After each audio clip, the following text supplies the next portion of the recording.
Hi everyone, my name is Morgan Kuhn and I decided to do my project on the future of Pakistan education. So currently, 1/3 of children do not attend school, and primarily girls are the ones that don't attend. And of that amount of children who do attend school, 35% of them drop out before the 3rd grade. Schools currently don't have electricity or drinkable water. And a big part of the problem is teachers aren't showing up for their classes and just pocketing the money, causing schools to shut down. So currently, Pakistan does have goals in place. They want to be able to get girls and boys to finish all the years of their primary schooling. And they want to promote gender equality and literacy learning. Currently, 71% of males and 48% of females are literate, with areas as low as 23% of women being literate. They're focusing on children getting preschooling, and then something cool that I found is there is the Citizens Foundation. It's a charity providing nonprofit education. So currently, they have maybe about 100 schools in Pakistan. They have 1,000 worldwide, but they have 100 in Pakistan trying to help them get more children educated. So some problems is that with these great ideas, they lack the motivation to put them in motion. Enrollment rates are low with women because of poverty, gender roles, girls' modesty, early marriages. Parents are concerned for their safety. A lot of the problem is there is high costs in private schooling.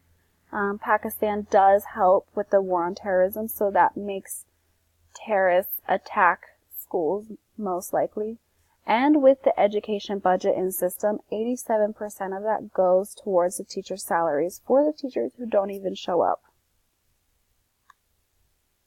Children are being taught with textbooks that promote the terroristic beliefs of people in that country, and gender roles are more pushed and promoting gender discrimination.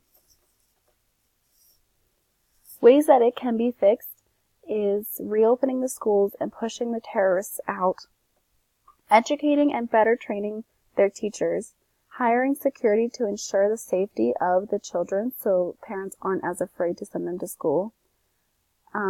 They could create laws like the U.S. has in place, like the No Child Left Behind law.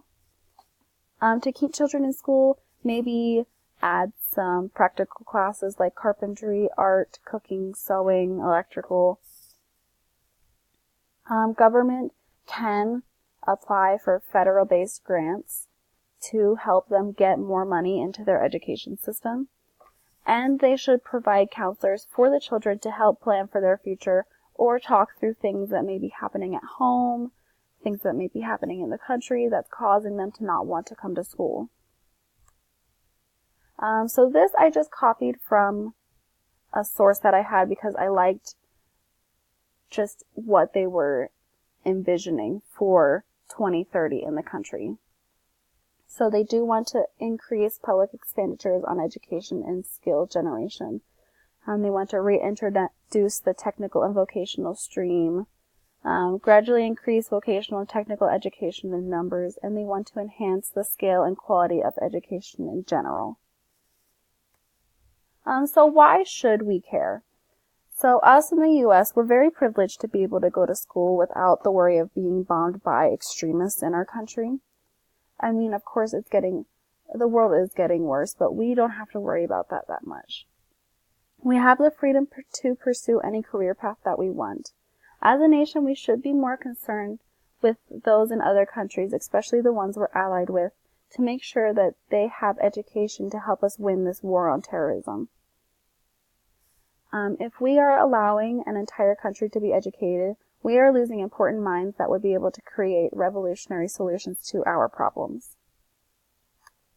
And I did find this quote from one of my sources that I really liked that I figured I would add. Education influences the way people perceive the world around them, understand issues, and find solutions to their problems. It makes them more aware of their rights and duties and affects how they interact with their communities and with the state and institutions. Above all, it enables them to think critically and question established wisdoms, thereby enabling them to rise above prejudice, myth, and restrictive historical legacies.